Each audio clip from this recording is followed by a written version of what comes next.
Welcome to the Bike Life Podcast by Warm Showers Foundation, where we will be sharing knowledge, experience, tools, and stories of touring cyclists and hosts from around the world. I'm Taver Lee, the woman behind the scenes at Warm Showers Foundation, the leading platform for cyclists looking for hosts and to connect with a passionate international community. Find out more by visiting us at warmshowers.org. Now, let's start the show. Thank you for joining us for another episode of the Bike Life Podcast. And I'm super excited today because this is going to be lots of fun. You're going to learn a lot. And we have an amazing guest with us whose name is Harry Shepherd. And Harry Shepherd is in environmental campaigning. He's an adventurist and he's always on his bike and he calls the outdoors his home, which I love. Welcome to the show, Harry. Thank you for having me. Very happy to be here. I appreciate you taking some time to share your story with us. I know you've done some super interesting projects. And of course, there are a lot of people in our community that are really passionate about being a part of the solutions and creating a healthy planet. So I feel like this is very applicable to our audience and of course to our community. So we appreciate you bringing your knowledge.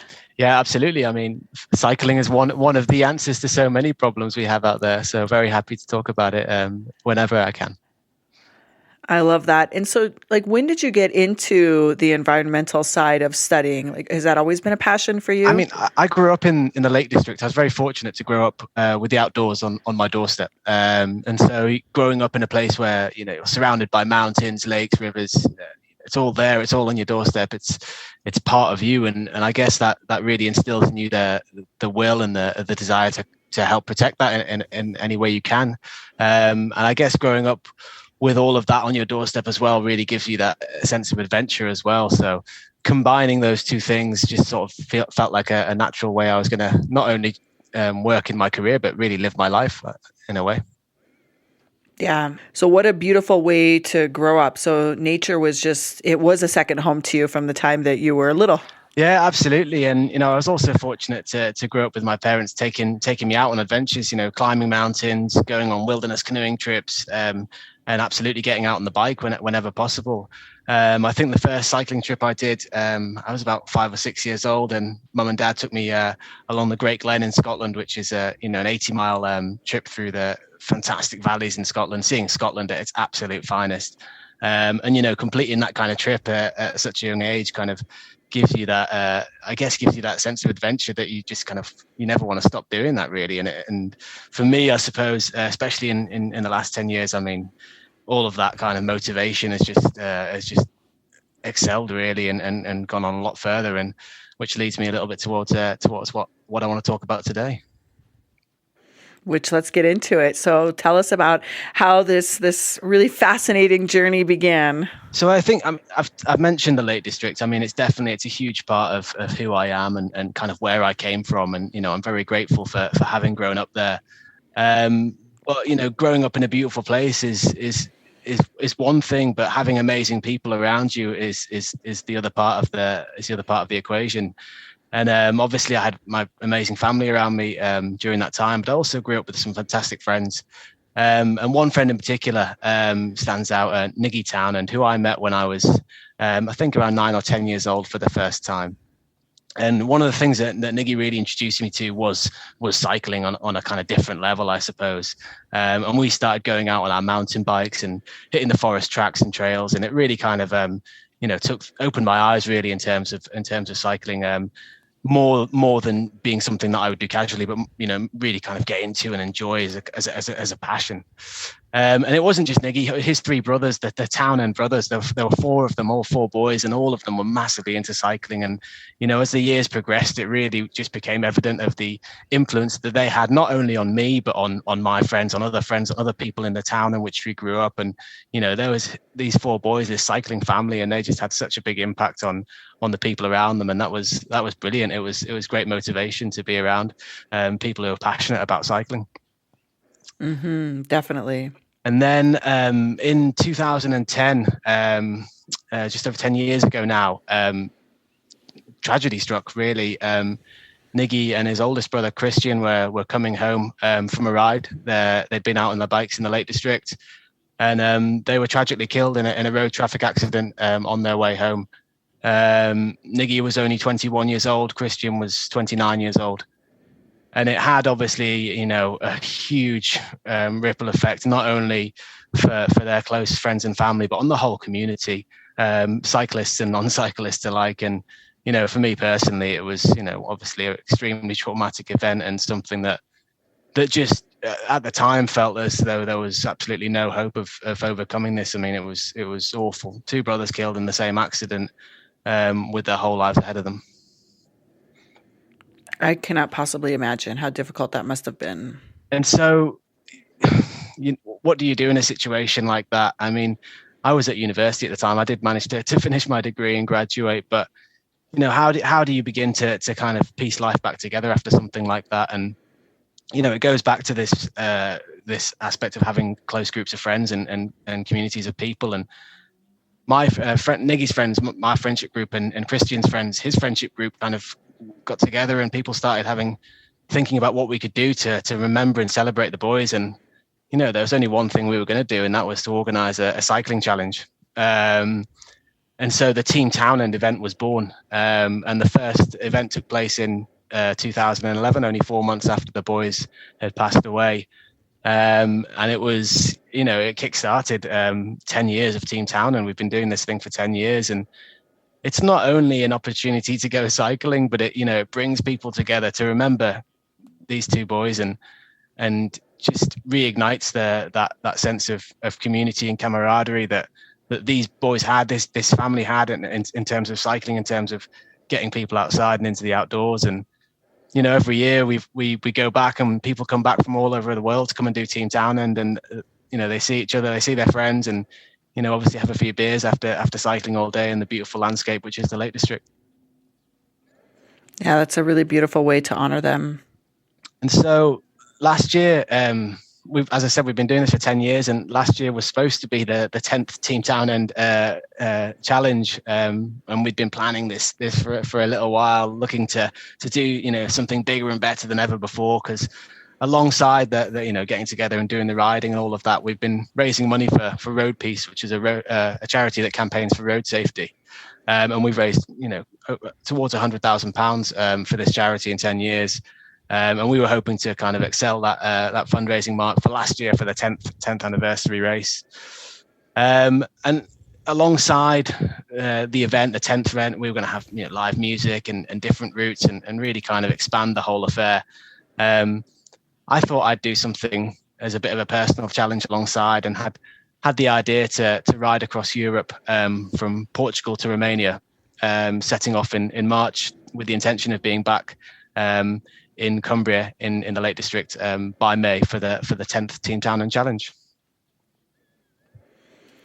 And I suspect that there was some waylaying that happened in the midst of this wild year we're living. Yeah, I mean, no one could have predicted what happened last year, and certainly possibly in hindsight, setting off on a trans-European cycling trip might not have been the most appropriate thing. But, in all honesty, it was the absolute most appropriate thing to do. So I set off. But you set off in March, yes. And so that was just sort of at the beginning of the pandemic. Like nothing was locked down yet. Like there's no way you could have known what was coming. No, not at all. I mean, in hindsight, everyone can look back and be like, oh, what were you doing in March? And, at the time, people knew nothing. And, I was just like everyone else. Certain people might have said certain things at the time, but, generally speaking, people didn't expect what happened to happen. Mm-hmm. And so I set off, with the knowledge that this thing was happening elsewhere in the world, but without thinking that it would actually affect me. And so I set off from Porto in March, and enjoyed 2 weeks of absolutely spectacular riding through northern Portugal and Spain. Plenty of mountains in northern Portugal. It's an absolutely brilliant landscape. Saw some amazing wildlife, slept in some beautiful places, camping out under the stars. It was the absolute way to start the trip, straight into the mountains. And, I had I was always thinking at the start, I wasn't really fit. I hadn't been training a great deal. I always just thought I'd just train on the way. But I was always thinking that, I'll have Niggy and Christian cheering me on from up there, or probably more likely laughing at me struggle along the way. Yeah. Yeah. And so I set off on this trip and I started quite well, and things were going really well. I was really enjoying it. And then I got to Palencia in Spain, and was very fortunate to be invited to stay with Fatima, who I met through Warm Showers. It was the first person I stayed with on Warm Showers on the trip. And Fatima had this amazing little place in Palencia, a little permaculture farm where she was growing veg, and she had workshops and things like this. And she was a really nice person, and the kind of perfect host to meet on a trip, and someone who really invited me into her home. And I had a really, really nice evening with Fatima. It was absolutely brilliant to meet her. But as with all things, when you go on trips, you're always meeting people, and then you have to go to the next place, and you kind of have these fleeting meetings with people, and then it all kind of moves quite quickly, and you go to the next place, and that's that in a way, or so it would have seemed. When did you meet Fatima along the trip? This was like week 3, yeah, week 2? It was probably the end. Yeah, it's just after 2 weeks, I think. It's probably about day sort of 15 or something like that, or maybe day 13, maybe, I think it was probably. So it was just about 2 weeks into the trip. And as I say, it was the first person I stayed with on Warm Showers on the trip. Most of the time I'd just been camping where I could find a nice spot to sleep. But I was very, very, very welcome for the warm shower via Warm Showers. Yeah. Nice. So, and I'm imagining that, we're now like into the third, middle of March, where things started to get a little hairy in our world. Yeah, they were starting to heat up, and I was actually quite reluctant to kind of tune in on my phone at the end of the day, because that's I was riding all day and riding across Portugal and Spain, and I wasn't checking the news, and then occasionally at the end of the day I'd go, oh, go on, I'll read it, and then it didn't really read for it wasn't very positive to kind of read the news and kind of see what was happening or seemingly happen. And at this point I was just thinking, okay, I'm not going to be able to go to Italy, I'm not going to be able to possibly go to Romania, but I'll probably still be able to cycle home, and I'll just have to miss that country and miss that town. And that kind of again, in hindsight, was a little bit ludicrous, that kind of thinking, but we didn't know any better at the time. Definitely. And you definitely didn't. There's no way that you could have known. We've never lived through anything like our generation has not lived through anything like this before. There's no way that you could have known. And I understand that you were sort of out of touch with what was happening in the world, and you were safe because you were not really interacting with a whole lot of people. It was you and the wind in your face. And so 100%. You can't look back and think anything differently, because it was such an unusual time. Yeah, no, definitely. And also, I was just enjoying myself. I was me on my bike, traveling through beautiful landscapes. I mean, what else do you need? But I did stay with Fatima, and Fatima and I were talking about it, and she was thinking, what are you going to do? And I was like, oh, well, I'm going to go to the Picos. I'm going to go to the mountains north and just spend a bit more time in Spain, and I'll probably just see what happens. But even, when Fatima and I were talking, we didn't know what was going to happen. So anyway, I left her, and I went up to the Picos de Europa mountains in northern Spain. Absolutely incredible, stunning landscape, just mountains in every direction. Beautiful, beautiful place. And I was so happy there. But again, at that time, for those 2 or 3 days when I was traveling through the Picos, I was having to look at the news and really it was really starting to hit home that things were really going to change. And I kind of needed to find a plan pretty quickly.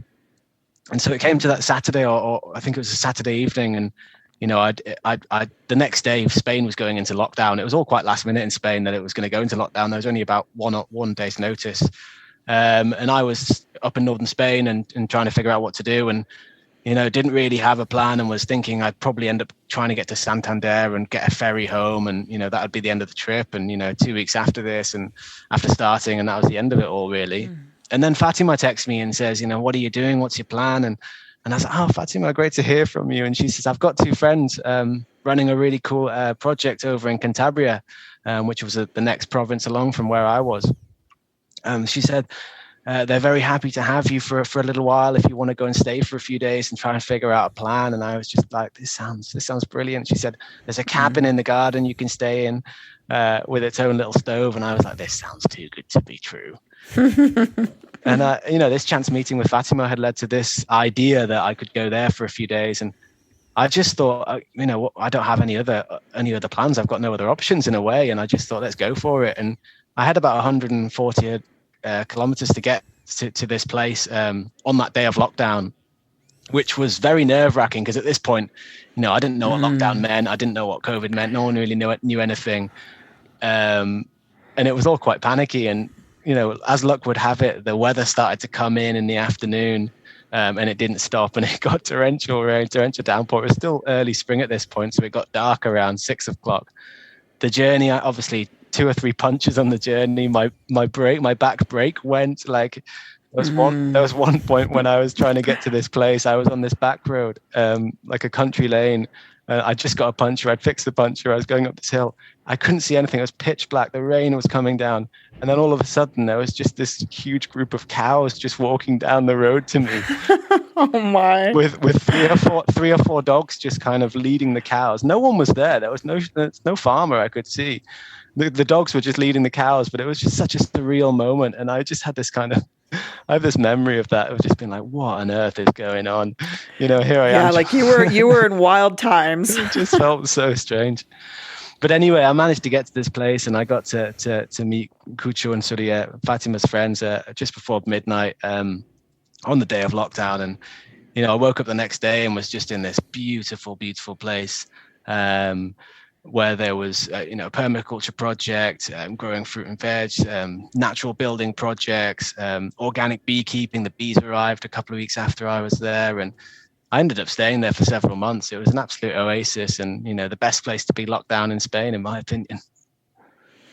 Yeah, wow. So that must have been quite an adventure to get there. So when you got there, having no idea how long the lockdown was going to happen, I mean, did you plan to go back home, or did you just kind of like sit tight for a little while to wait and see what was going to progress? Yeah, I mean, I was kind of in two minds at the start, because I didn't know what was going to happen. I didn't know who these people were. They didn't know who I was. They Fatima had vouched for me in a way, and I guess that was very nice of her to do that. Yeah.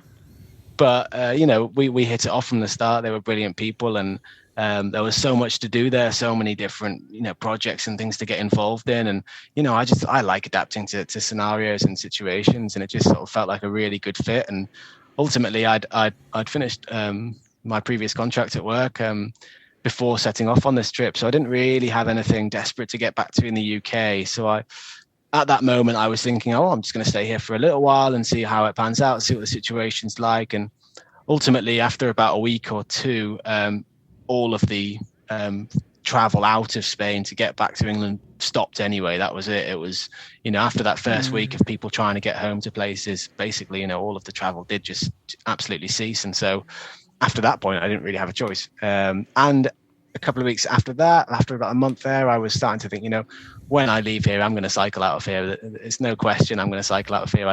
I came on this trip to do a big cycling trip, and I'm going to do a big cycling trip. I might not get to do what I'd set out to do, but, I am definitely set on cycling out of here. That's what it's all about for me this year. And I was fortunate to be able to do that several months later.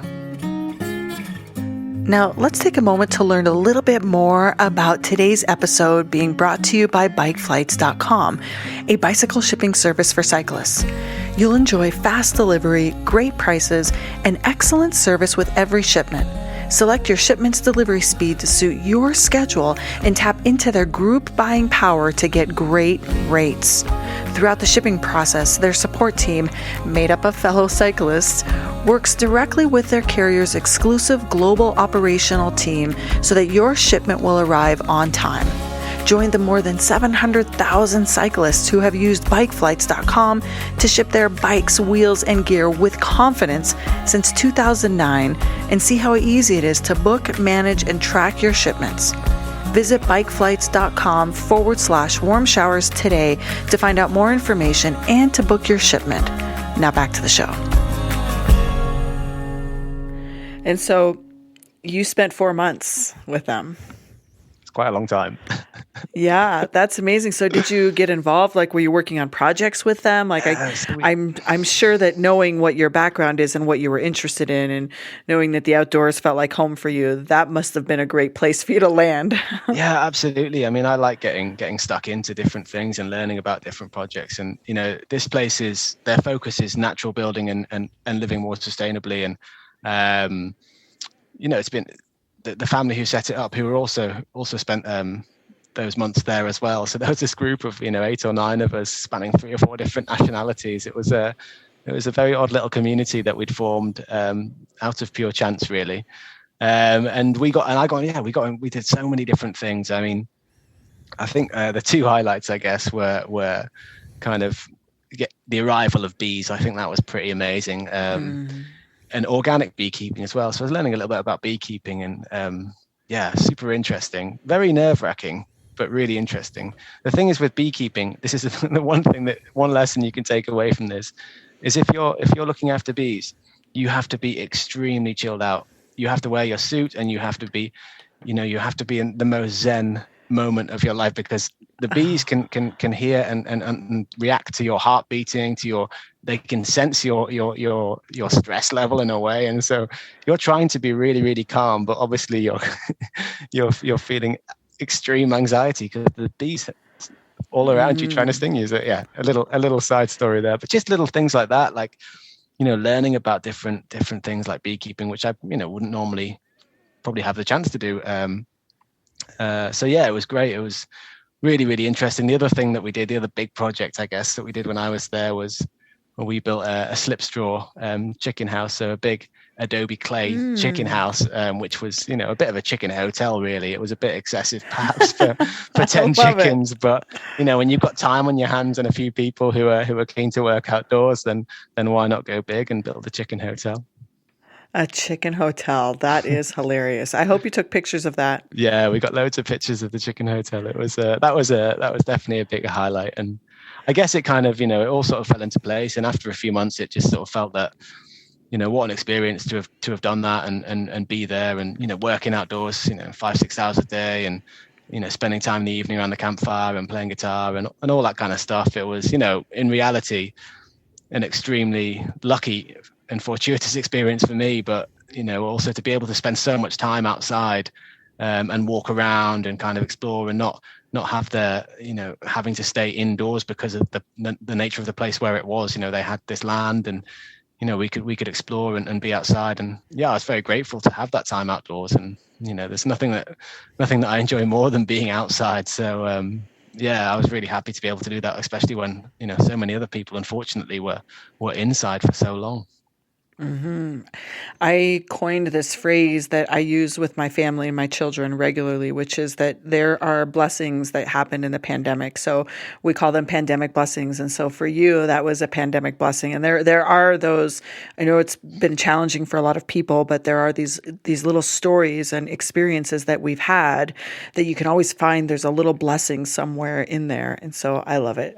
It's like a big pandemic blessing for you, for sure. Yeah, I mean, it open people up to kindness in a different way again, and you see kindness much more. It becomes much more important when things are restricted so much more. Mm-hmm. And that was the reason why I ended up in that place. It was all down to chance meeting. I mean, it was warm showers, it was Fatima, it was meeting the right people at the right time. But it's also, I do think, and I think this wholeheartedly, that when you go on an adventure of any kind, you never really know what's going to happen. And ultimately the kind of reward that you get for stepping out your front door and taking a chance and, leaving a job and going off into the unknown is always you're always gonna end up on your feet, probably down to the people you meet on the road. So I think that's one of the things that, you've got to take away from these kinds of experiences, that things always kind of turn out well in the end. And how they're meant to. So hopefully, now I'm back in the UK. I spent quite a lot of time in Europe, obviously last year, a lot longer than intended. And now hopefully this year, hopefully we can finally run the 10th Team Town End Challenge. That's what we want to try and do this year. And whether it's possible or not, we'll have to wait and see. I mean, we've got plans in the pipeline, but that's what we're trying to do this year. And that's what me going on this trip last year was all about. And we're desperate to get the show on the road and hold some kind of event this year, whether or not we can do it in the full capacity or not. But I mean, it's such an important event for not just me, for our friends and family and as I say, the wider community. It's a brilliant thing to do, and hopefully we can do it this year. So tell us though, did you cycle the rest of your yeah, trip, sorry, or did you come home? Yeah, Sorry, yeah, I you just got to kinda tell us. Like we left you 4 months in Spain, right? Then what happened? Yeah, sorry, I missed like the whole bit. Yeah, so I set off with a new challenge as to not to get to Romania. Unfortunately, I just wouldn't have had the time and the funds. But I set off with a new idea to get to Munich in Germany. So I did manage that. I cycled through the Basque Country and across much more. I spent a lot more time in France, which was brilliant.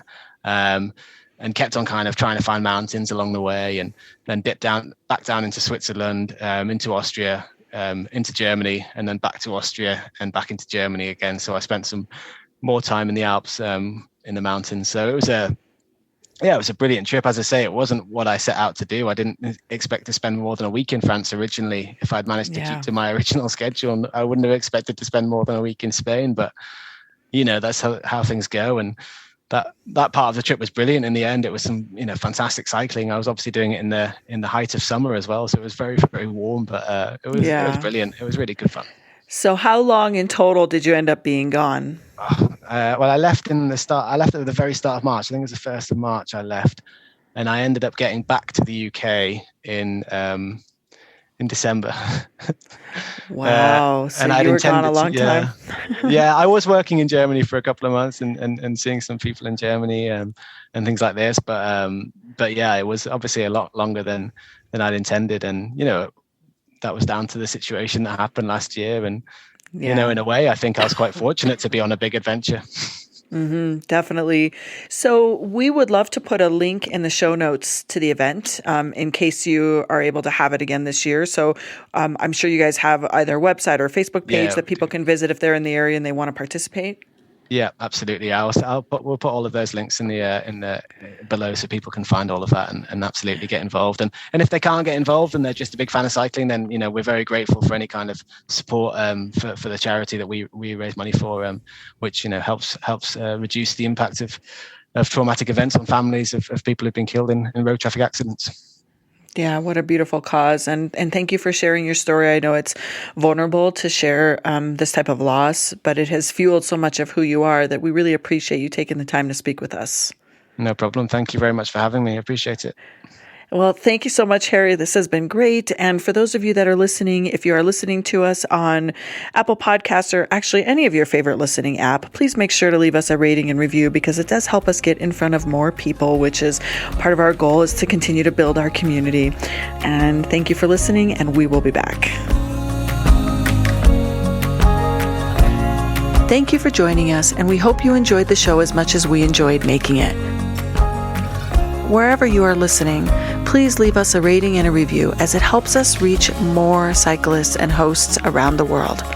Visit us at warmshowers.org to become a part of our community or on Instagram at warmshowers_org. If you would like to be a guest on the show or submit a question, please make sure to email us at podcast@warmshowers.org.